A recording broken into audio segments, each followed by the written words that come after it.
명성 비전교회 교회 여러분, 소문은 들어서 알고 있지만은 이렇게 만나 뵙게 돼서 반갑습니다.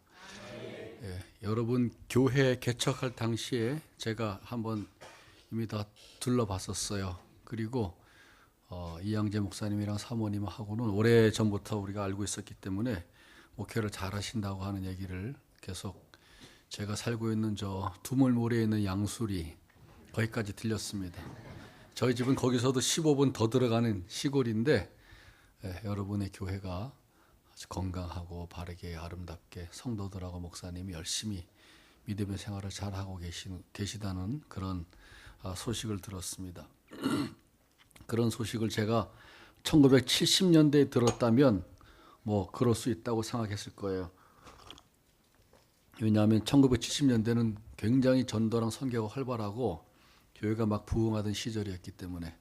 지금은 이제 그렇지 않은 상황에서 목사님들이 개척하는 것도 아주 힘들고 전도하는 것도 힘들고 또 사람들이 별로 반응도 보이지 않아서 쉽지가 않은데 어떻게 근데 이 사당동에 있는 교회가 잘 성장하고 활발할까 그런 생각이 들었습니다. 근데 제 전공이 또 선교학이기 때문에 국내에 어떻게 선교를 할 수 있고 해외에 어떻게 선교를 할 수 있을까 그런 마음으로 보니까 더 그런 관심이 생겨서 제가 목사님한테도 전화로 옛날에 한번 물어보기도 하고 그랬어요.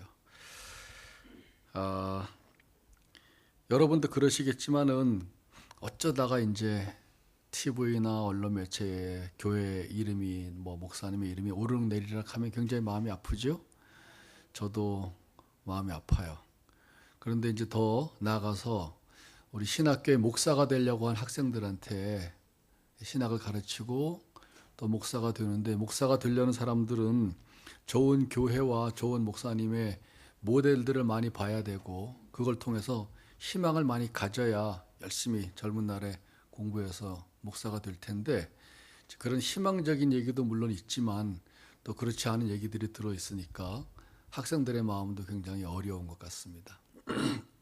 제가 제 고민을 하면서 저도 우리 시대에 70년대, 80년대 굉장히 활발하게 교회가 성장도 하고 전도도 했지만은 21세기로 넘어오면서 한국 교회가 벌써 그 유럽 교회 같은 그런 특징들이 나타나서 정체가 되거나 뭐 또 전도가 잘 안 되고 그런 걸 보면서 이제 위기 의식을 느꼈어요.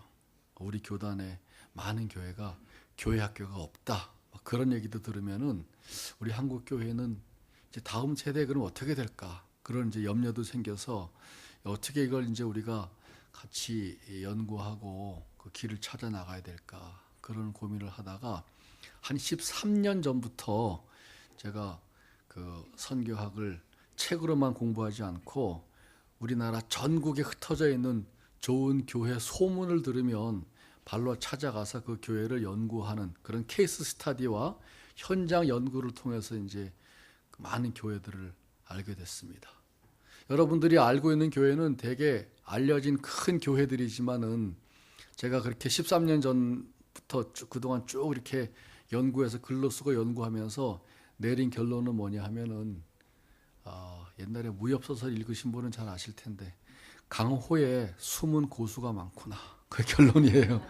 우리가 모르는 이 땅에 숨은 고수들이 성도들과 함께 부지런히 성실하게 하나님 앞에서 교회를 세우고 지키고 발전시켜 나가는 그런 이제 교회들과 목사님과 성도를 보면서 제가 굉장히 격려를 많이 받았어요. 그리고 지금 한국 교회에 외국인 손님도 많이 와요. 그래서 작년에는 독일에서 이렇게 이런 지역교회 목회를 하는 목사님이 6분이 오셔서 그동안 제가 연구하고 알고 있는 교회를 저 시골이랑 이렇게 찾아다니면서 그분들에게 보여줬죠. 종교 개혁의 개혁자의 나라, 루터의 나라, 또 뭐 1000년 이상의 역사를 가지고 있는 교회 목사들이지만은 지금 지역 교회가 우리보다 더 힘드니까 이제 한국에 건강하고 활발하고 좋은 교회를 보면서 도전을 받는데 저 시골에 충남 아산에 한 100명 정도밖에 안 모이는 그런 작은 교회를 찾아가서 그 교회 목사님에게 이제 독일에서 온 목사님 6분이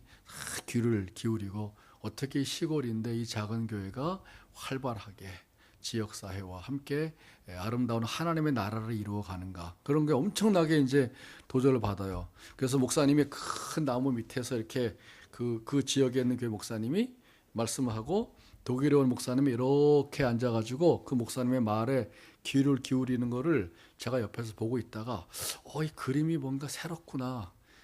저도 독일에 가서 공부했지만은 옛날에는 독일 목사 한 사람이 있고, 우리가 맨날 가서 뭐 미국 교회 듣고 독일 교회 듣고 다른 서구 교회 선진 경험들을 배우느라고 이제 애를 써서 저도 그렇게 배우고 온 사람이지만은, 지금은 그 독일 교회 목사님이 서울에 있는 무슨 큰 교회도 아니고 저 농촌의 작은 농촌 교회 목사님에게 귀를 기울이면서 얘기를 듣고 도전을 받는 걸 보고, 지금 우리 목회와 선교의 이 패러다임이 바뀌어 가고 있구나.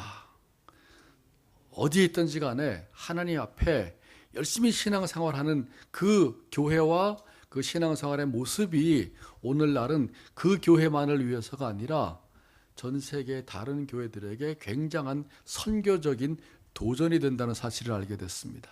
그래서 제가 그 이름을 선교적인 교회, 또 그렇게 목회하는 거를 선교적인 목회라, 그렇게 이름을 붙였어요.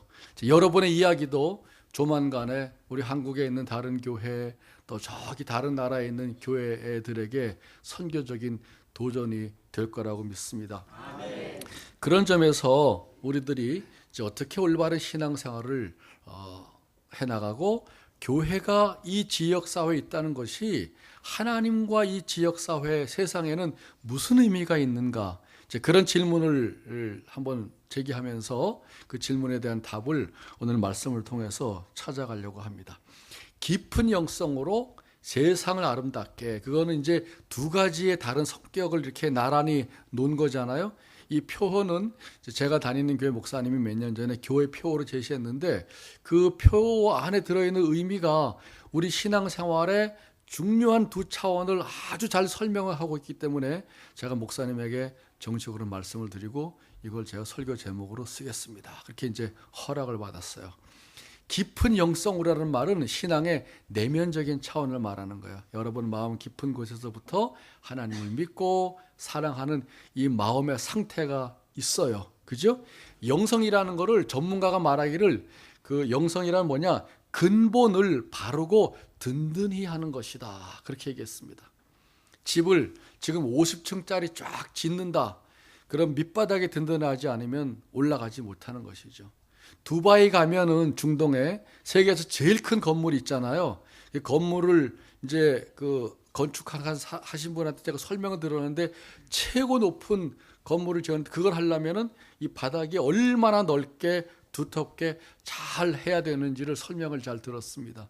근본을 바르고 든든히 하는 것이 영성이다. 다시 말하면 하나님에 대한 올바른 믿음을 우리 마음에 든든히 하는 것이죠. 그것이 신앙의 내면적인 차원이고 한 면입니다. 그러나 또 다른 차원이 있는데, 그거는 우리가 그리스도인으로서 세상과 어떤 관계를 갖는가, 신앙의 외적 차원이 또 하나가 있어요. 그걸 저는 오늘 세상을 아름답게 그렇게 표현했습니다.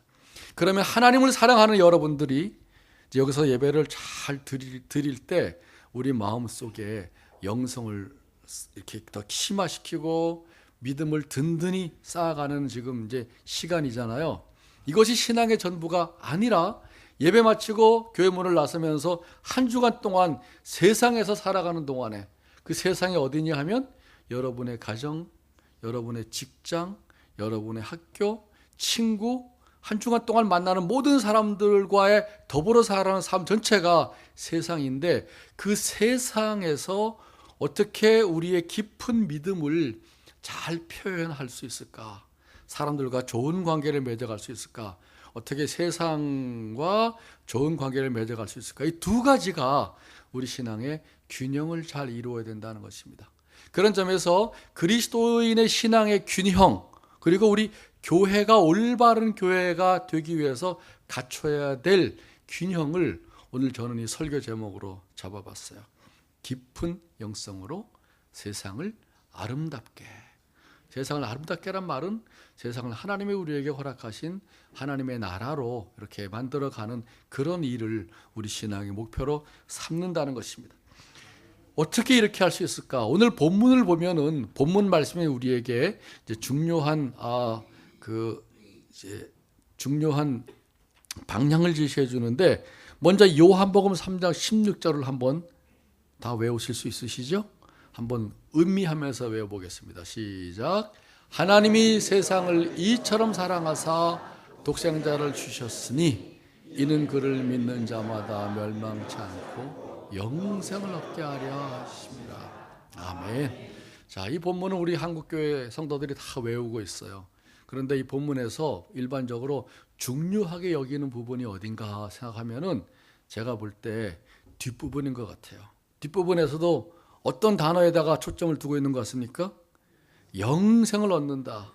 한국교회는 구원론을 강조하는 교회이기 때문에 예수 믿으면 영원히 삽니다.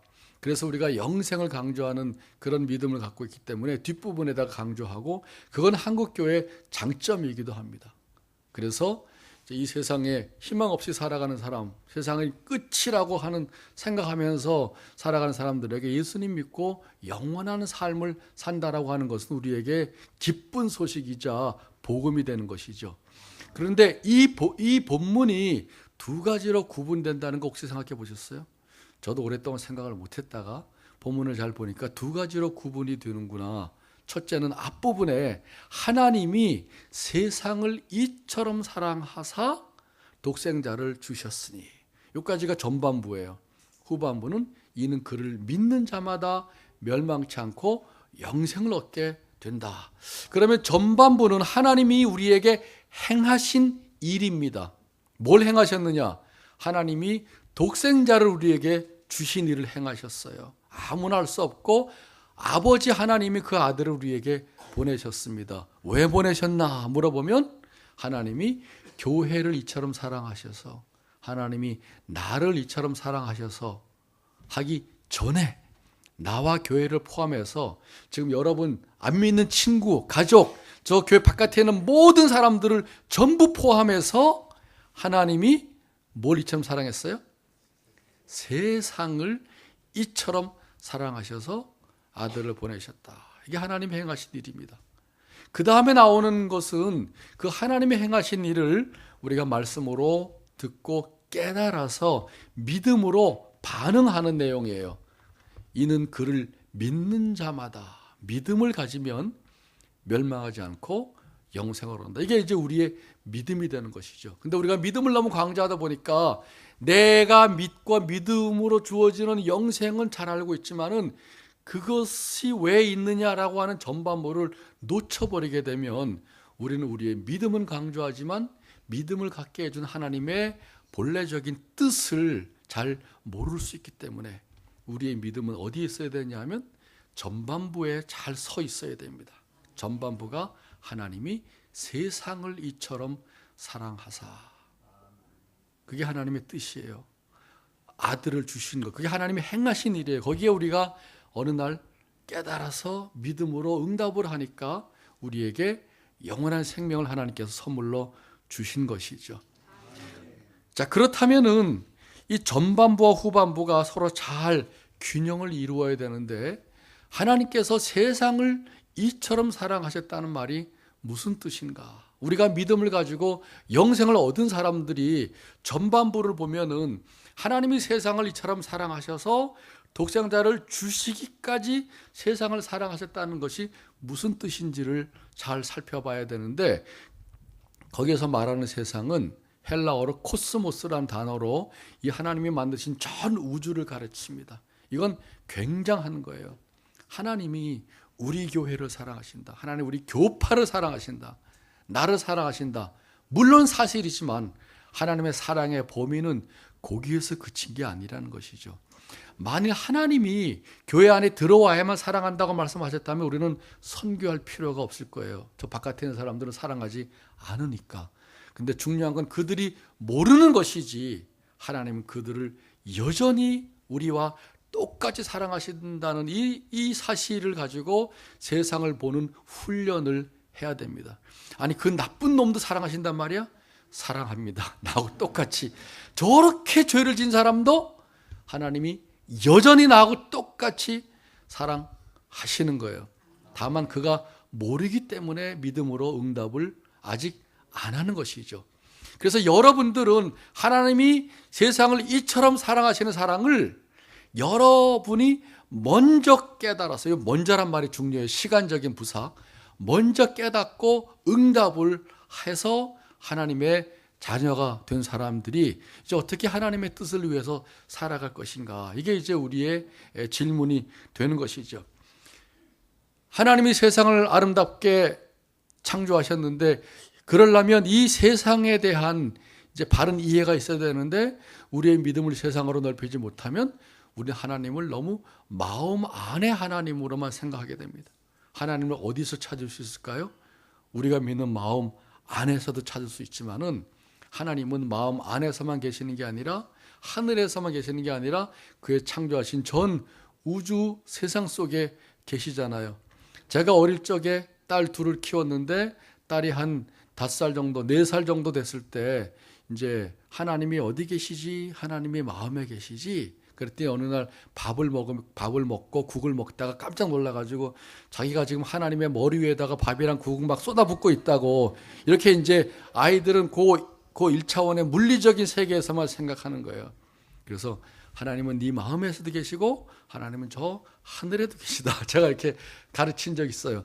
하나님을 우리가 마음으로 믿는 것이지 하나님이 우리 마음만의 하나님이 아니라는 사실을 알고 계시죠?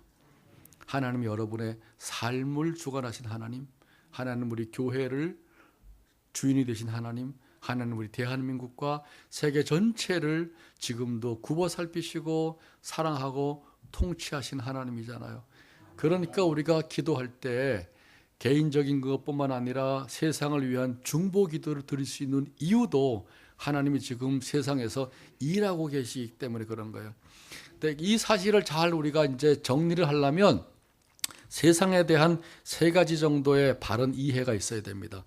첫 번째, 세상이란 무엇이냐? 하나님이 사랑하시는 그 세상. 그건 창세기 1장 31절에 나온 것처럼 하나님이 창조하신 세상이에요. 하나님 안 믿는 사람들은 세상이 저절로 생겼다고 그 사람들도 근거 없이 그냥 믿고 있는 거예요. 학교에서 그렇게 배웠으니까.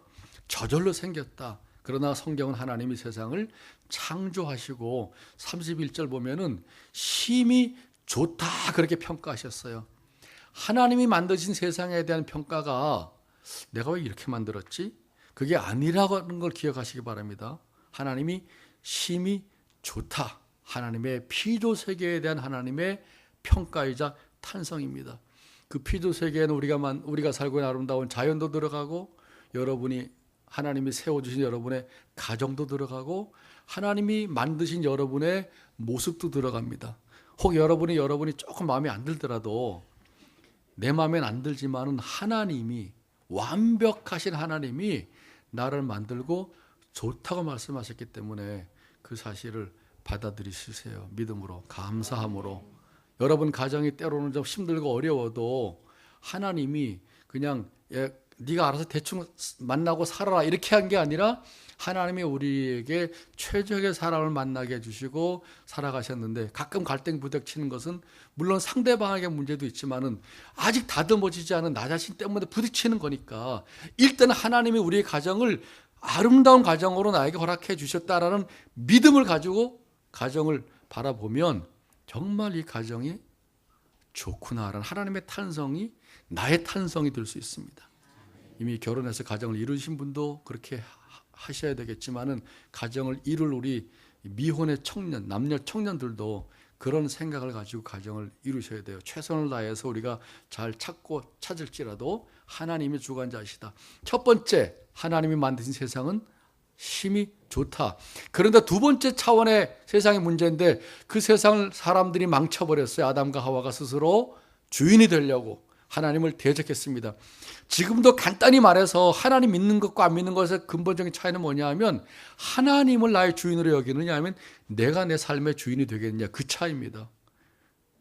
아담이 스스로 하나님의 법을 어겼다는 것은 스스로 자기가 주인이 되겠다는 거예요. 누구 간섭을 받지 않고 살겠다는 거예요.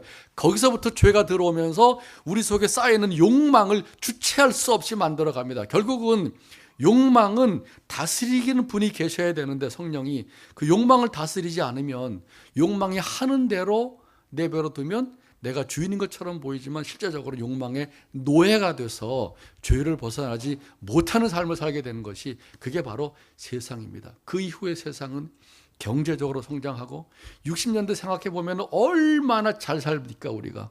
난 자다가 깨도 이게 대한민국인가 이렇게 생각할 때가 많아요. 어떻게 우리가 여기까지 오게 됐지? 초등학교 때 미국이 준 노란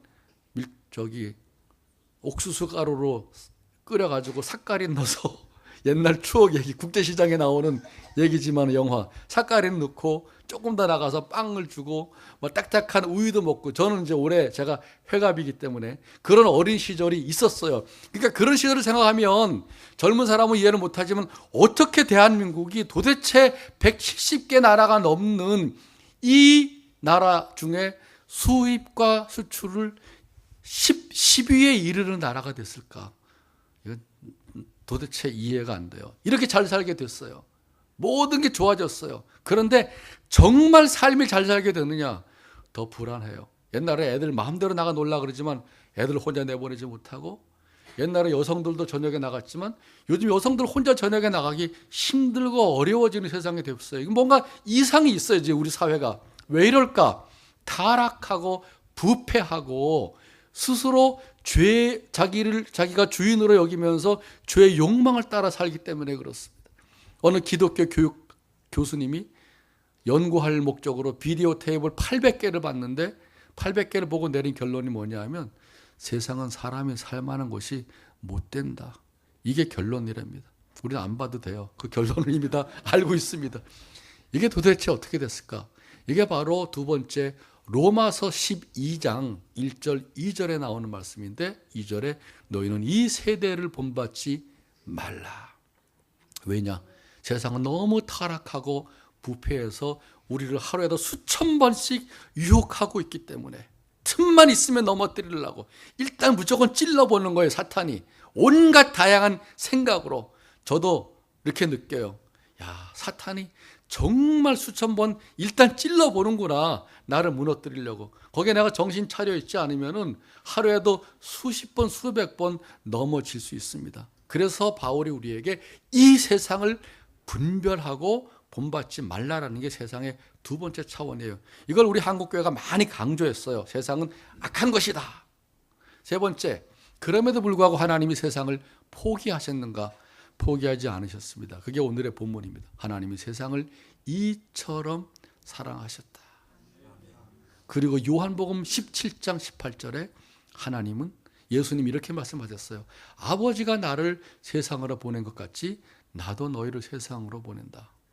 하나님이 만드신 완벽한 세상, 그러나 타락하고 부패한 세상, 바로 그 부패한 세상에 하나님이 아들이 세상으로 오셨고 오신 것처럼 우리를 세상으로 보내신다는 거예요. 왜 보내셨을까요?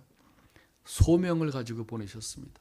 거기에서 하나님의 말씀을 증거하고 하나님 말씀대로 살고 하나님이 아니면 수천 번 수만 번이라도 부서지고 넘어질 이 악한 세상을 하나님의 말씀으로 새롭게 만들어 가려고 하는 그런 세상을 만든 주인의 뜻이 포기하지 않는 주인의 뜻이 있었기 때문에 먼저 여러분들을 부르신 다음에 다시 세상으로 보내신 것입니다.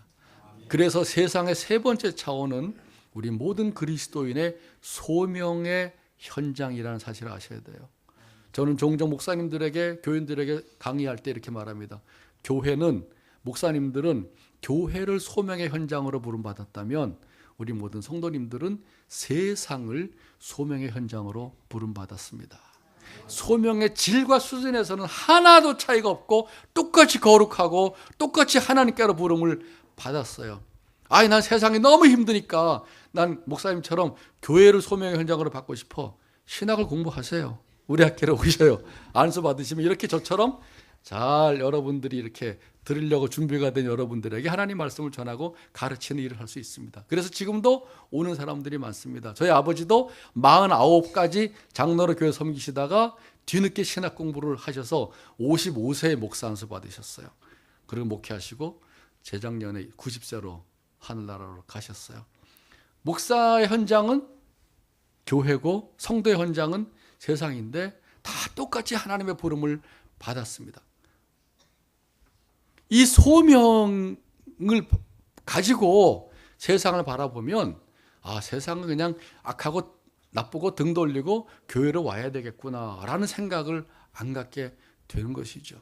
세상이 어려울수록 그렇기 때문에 여러분들을 교회에서 잘 훈련시켜서 세상으로 날마다 파송을 하고 하나님이 세상의 주인이시지만은 그 사실을 세상은 모르기 때문에 누굴 통해서 알게 되는가 하면 세상으로 날마다 보내시는 보냄을 받은 여러분의 삶을 통해서 하나님이 세상의 주인이라는 사실을 알게 되는 것이죠. 그게 바로 이사야서 42장에 나오는 내가 너희를 나의 증인으로 삼았다라는 말씀입니다. 하나님은 결코 세상을 포기하지 않으셨습니다. 그 말은 하나님은 여러분의 가정을 만드신 그대로 사랑하고 계시고 여러분의 직장을 여러분의 단순히 돈 버는 것뿐만 아니라 하나님이 주신 여러분의 재능과 달란트와 은사들을 충분히 발휘하면서 여러분의 자기 삶의 의미도 느낄 뿐만 아니라 하나님 나라를 위해서 여러분의 가진 은사가 좋은 도구로 활용될 수 있도록 여러분에게 직장을 소개하고 또 학교에서 공부할 수 있도록 그런 삶을 허락해 주시는 것이죠.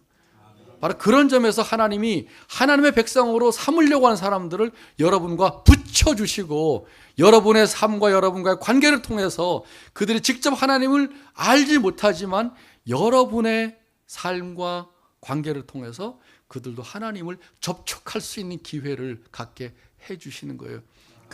그게 바로 세상이 그리스도인에게 의미 있는 중요한 소명의 현장이라는 사실을 기억하시기 바랍니다.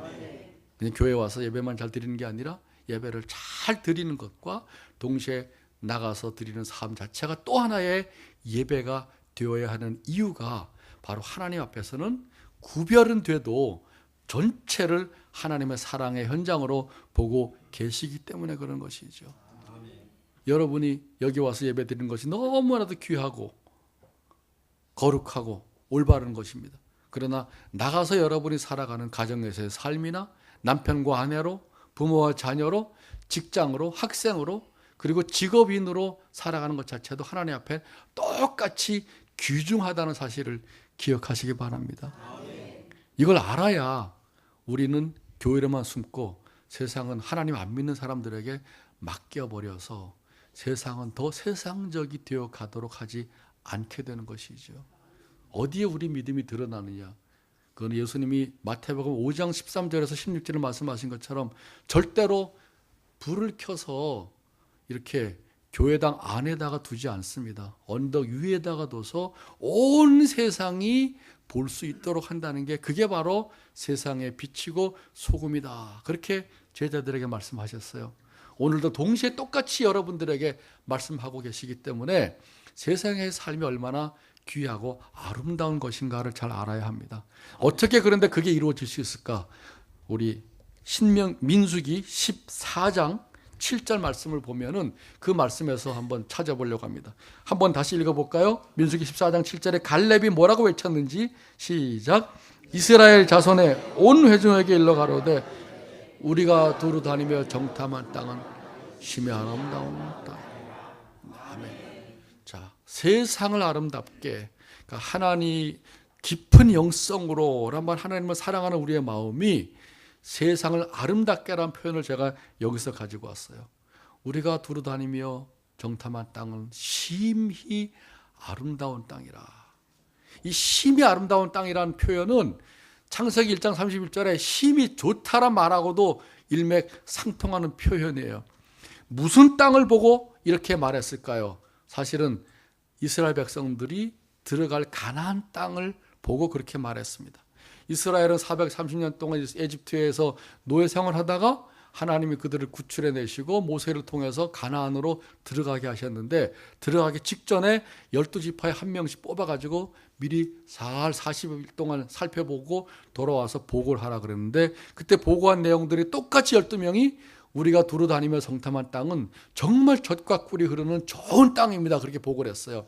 그런데 그 중에서 그 다음에 10명은 그런데 그 땅에는 엄청나게 힘이 센 군인들이 살고 있고, 실제로 역사적으로는 제일 먼저 철기 문화를 만든 히타이트족들이 거기 살고 있었어요. 그리고 성지 가보시면 알겠지만 그 여리고 성에는 9,000년 된 가장 두꺼운 성벽이 지금도 자리하고 있습니다. 거기다가 거인 후손들도 살고 있다고 하니 땅은 좋지만 이건 우리에게 그림의 떡이구나라는 평가를 내리게 된 거죠. 그 말 듣고 모든 백성들이 통곡하고 원망하면서 부르짖는 장면이 14장 1절에 나옵니다. 나중에 집에 가서 한번 13장과 14장을 쭉 읽어보세요. 민수기 13장 14장. 그리고 나서 이제 막 모세와 아론을 돌 던져 죽이려고 그러다가 우리가 죽을 데가 없어서 광야에서 죽이려고까지 왔느냐, 그러다 한 장관을 세워가지고 돌아가자 여기까지 이제 이르게 되었어요. 그때 갈렙이라고 하는 사람이, 이 이름을 외우세요. 갈렙이라는 사람, 갈렙이라는 사람이 옷을 찢으면서 안타까워서 외치는 말이 14장 7절에 있는 말씀입니다. 우리가 두루다니며 정탐한 땅은 정말 아름다운 땅입니다. 하나님이 기뻐하시면 우리가 그 땅에 들어갈 수 있습니다. 제가 이 본문을 보면서 13장이랑 24장을 비교해 보니까 같은 땅에 대한 평가가 어떻게 이렇게 다를까? 32절에 13장 32절에 보면은 이스라엘 자손 앞에서 그 정탐한 땅을 악평하여 가로되 우리가 두루 다니며 정탐한 땅은 거민을 삼키는 땅이요 거기서 본 모든 백성은 신장에 장대한 사람들이고 그들이 보기에 우리가 메뚜기만하게 보였을 것이다. 이런 평가를 내리는데 한마디로 불가능하다는 것이죠. 거기다 더 나아가서 그 땅은 사람을 삼키는 땅이라고 악평하는 거예요. 그 절망의 자리에서 갈렙은 뭐라고 평가하냐면 그 땅은 심히 아름다운 땅이라고 말하는 것이죠. 제가 설교 제목에 깊은 영성으로 세상을 아름답게라고 한 것은 정말 아름다운 조건들만 가득 찼기 때문에 그렇게 표현하는 것이 아닙니다. 그건 바로 갈렙이 말한 것과 같은 방식으로 표현한 건데, 어떻게 서로 같은 땅을 놓고 다른 평가를 내리고 다른 태도로 그 땅을 대하고 있을까요? 그게 우리가 알아야 될 신앙의 원리인데, 한마디로 말하면 눈으로 보고 평가를 내린 사람이 10명이고 나머지 모든 사람들이고, 눈으로 똑같은 무서운 사람들도 보았지만은 그것으로 평가를 내리는 것이 아니라 하나님이 주신 약속의 눈으로 평가하니까 그 땅이 심히 아름다운 땅이라고 평가하는 것이죠. 그 땅은 절대로 못 들어가요. 가자마자 우리는 죽임을 당할 거예요. 사람을 삼키는 땅이라고 악평한 그 현실을 향해서 갈렙은 심히 아름다운 땅입니다. 이게 오늘날 세상을 바라보는 우리 모든 그리스도인과 교회의 모습이 되어야 한다는 것이죠. 갈렙에서 배울 교훈이 바로 이겁니다. 갈렙은 자기도 똑같이 볼 수 있었지만은 갈렙이 그 땅을 보고 평가를 내리는 근거는 눈으로 본 거가 아니라 하나님의 약속의 말씀이었다는 것. 그래서 성경이 중요한 거예요. 성경을 지식을 쌓기 위해서 난 올해 성경 10번 읽었습니다. 중요하지만은 횟수보다도 더 중요한 것은 이 하나님의 약속이 내 마음속에 얼마나 살아 움직여서 신앙심을 만들어가고 그것으로 어떻게 나의 현실을 바라보게 만드는가, 그게 중요한 겁니다. 사랑하는 성도 여러분, 이 세상을 보면 때로는 무섭고 두렵고 불안한 것 투성이에요. 그럼에도 불구하고 그렇기 때문에 우리가 갈렙 같은 믿음에서 나오는 용기와 희망이 필요한데, 나도 그렇게 살고 싶습니다. 어떻게? 하나님의 말씀이 내 마음속에 살아 움직여서 내 눈으로 보는 게 아니라 약속의 눈으로 현실을 바라볼 때 우리도 갈렙처럼 이 세상을 아름답게 만들어가는 소명의 삶을 살게 된다는 것이죠. 한번 우리 가정도 살펴보세요. 여러분의 직장도 살펴보세요. 요즘 청년들이 직장 얻기 너무 힘들어요. 또 사랑하는 아내와 남편이 때로는 살다가 힘든 때도 있습니다. 자기 생명보다 더 아끼는 자녀들도 우리를 힘들게 할 때도 있습니다. 저 자신도 사춘기 시절에 우리 아버지 어머니를 굉장히 힘들게 하고 할아버지 할머니가 같이 사셨는데 어느 날 너무 힘들게 해가지고 할아버지가 난 이 집에서 나가야 되겠다 그렇게 한 적도 있었어요. 오남매인데 다른 아들 집에 가겠다. 그렇게 힘들게 했어요.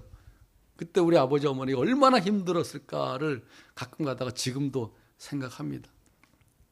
그렇게 힘든 삶, 직장도 힘들고 대기업 취직하려고 그러니까 안 되고 중소기업은 어때요? 하나님이 다 우리에게 허락한 직장이고 세상인데 대부분의 중소기업인데 임금이 좀 적어도 최선을 다해서 살고 어디서 그리스도인과 비그리스도인의 차이가 나오는데 단순히 주일날 성경책 끼고 교회 나가는 것만 차이가 있으면 절대로 안 됩니다. 평상시에 이 세상을 살아가면서 무엇이 내 마음을 지배하고 있는지 무엇이 내 삶을 대하도록 움직여가고 있는지 똑같은 힘들고 어려운 현실 속에서 어떻게 우리는 다른 관점으로 세계를 바라보면서 살게 하는지 거기에 신앙과 불신앙의 차이가 있어야 되는 것이죠. 그것이 바로 우리 믿는 사람들에게 약속을 주시고 약속으로 온전한 믿음을 갖게 하시고 믿음으로 남들이 보지 못하는 것을 보고 하지 못하는 일을 만들어가는 것. 그게 바로 하나님 나라의 백성이 맡겨주신 사명입니다. 그 사명을 하나님께서는 여러분 명성비전교회에 허락하셔서 1차적으로는 이 지역에 그리고 넓게 한국으로 그리고 여기에 있지만은 세계 교회를 위해서 도전과 희망이 되는 교회가 될 수 있어요. 여러분의 삶도 마찬가지입니다. 여러분이 스스로 여러분을 과소평가하지 마시고 난 나이가 들어서 이제 뭐 별로 할 일이 없다 그렇게 생각하지 마세요. 연세 드신 권사님들이 이 기도가 교회를 든든하게 붙들어 줍니다. 저는 97년도 독일에서 오자마자 피아노 학원에서 시작한 개척교회를 해가지고 5가정으로 목사가 없이 자기네들끼리만 모이는 모임이 있었어요. 우연히 제가 이제 설교를 갔다가 만나서 거기서 개척교회를 시작을 하고 그리고 이제 교인이 조금씩 늘어갔는데 다 그 당시에 40대 초반 뭐 이렇게 돼서 팔팔하게 움직이니까 신난다고 생각했어요. 근데 뭔가 시간이 지나가면서 허전해서 보니까 우리 교회는 권사님이 안 계신 거예요. 그때 제가 깨달았어요. 야, 이 교회 권사님이 얼마나 중요한가. 권사님이 앞자리에 딱 제 연세가 드셔서 힘이 없으니까 활동을 못해도 교회 앞자리에 앉아서 교회를 위해서 기도해 주는 이 권사님의 기도가 교회의 기초를 든든히 하는구나. 없어 봐야 압니다. 있으면 잘 몰라요. 얼마나 귀한지. 권사님이 중요하고 모든 교회는 세대가 다 필요합니다. 우리가 교회에 모여서 우리의 마음이 하나님의 말씀으로 약속으로 든든히 붙잡히는 그런 훈련을 잘 받고 그리고 여러분의 신앙이 어디에서 표현이 되고 빛이 나느냐 그건 바로 세상 한복판에 날마다 여러분들이 살아가는 일상적인 삶의 현실에서 여러분의 믿음이 표현되는 것이죠. 두 개가 잘 균형을 이루어야 됩니다. 그리고 그렇게 사는 게 쉬운 일은 아니에요. 그렇기 때문에 세상에서 하나님 백성으로 살아가다가 겪는 문제를 교회 가지고 와서 절실하게 하나님 앞에 기도하게 되는 것이죠. 옛날에는 잘 살라고 기도했지만 요즘 잘 살기 때문에 그런 기도들이 별로 이제 안 나와요. 그럼에도 불구하고 하나님 앞에 간절히 나갈 수 있는 기도 제목은 무엇인가?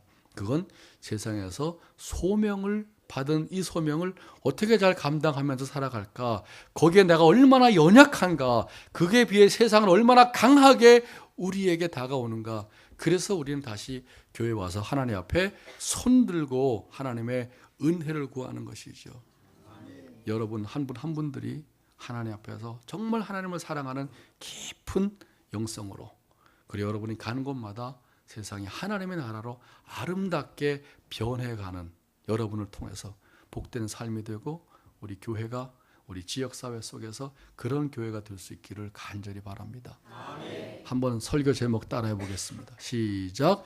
깊은 영성으로 세상을 아름답게 기도하겠습니다. 하나님 깊은 영성으로 세상을 아름답게를 우리의 신앙 고백으로 함께 고백했습니다.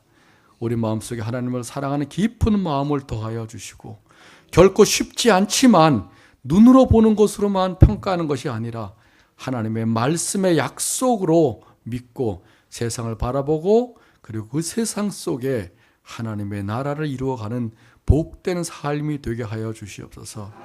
우리의 성도의 가정과 학교와 직장과 날마다 사람들과 만남에 더불어가는 삶이 때로는 힘들고 고달프고 절망적일 때가 있을지라도 갈렙과 같이 용기를 내서 하나님이 나에게 주신 삶은 심히 아름다운 곳입니다 고백하고 선언하고 그렇게 살아가는 귀한 하나님의 백성들이 되게 해주시기를 원하오며 예수님 이름으로 기도하옵나이다.